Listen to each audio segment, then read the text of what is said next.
The Santa Paws Trilogy, Souvenir Edition, Shoe Kingdom. Written by Karen Chilvers and Gill Eastgate. Narrated by Wendy Wolfson. Queen Coffee's Prologue. About 600 dog years ago, Shih Tzus only lived in one land.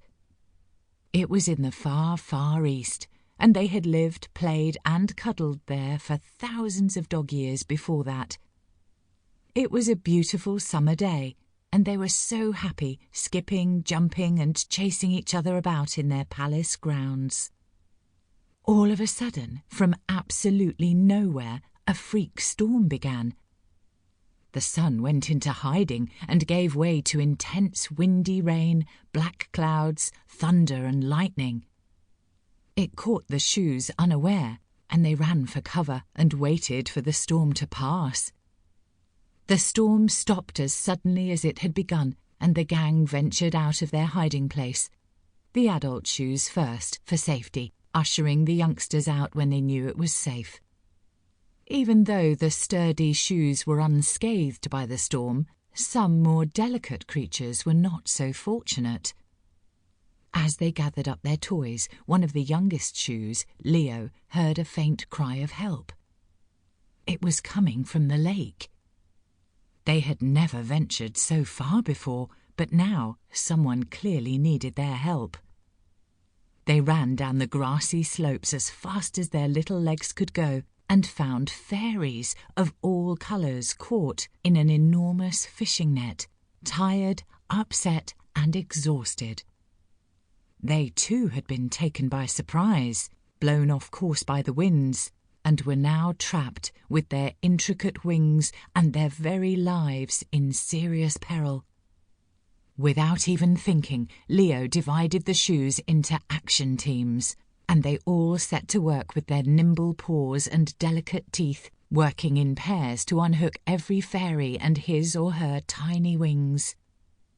The complicated rescue was eventually completed, with all fairies free, unhurt, and fluttering once again.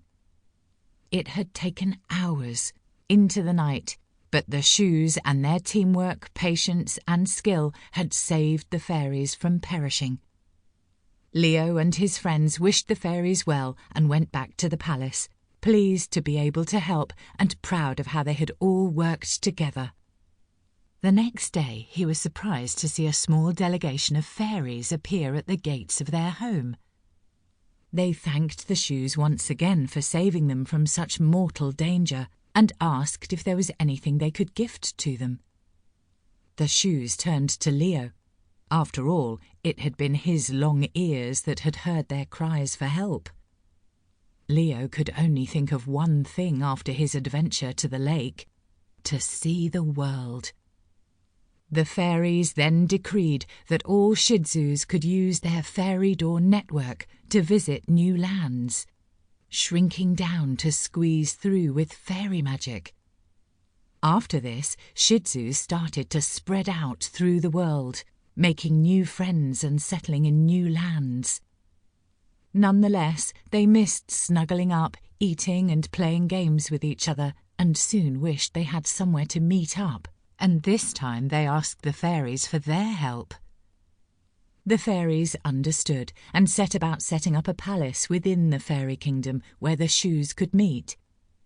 They called it Shoe Kingdom, on the condition that they would keep it beautiful, they would keep it secret, and that they would elect the wisest shoe to be their king or queen, and they would see that it was always used for good.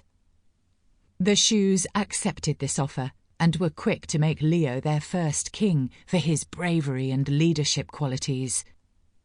Over the next few years, Leo made Shoe Kingdom what it is today, and laid down the foundations for all future kings and queens to keep the promise they made to the fairies.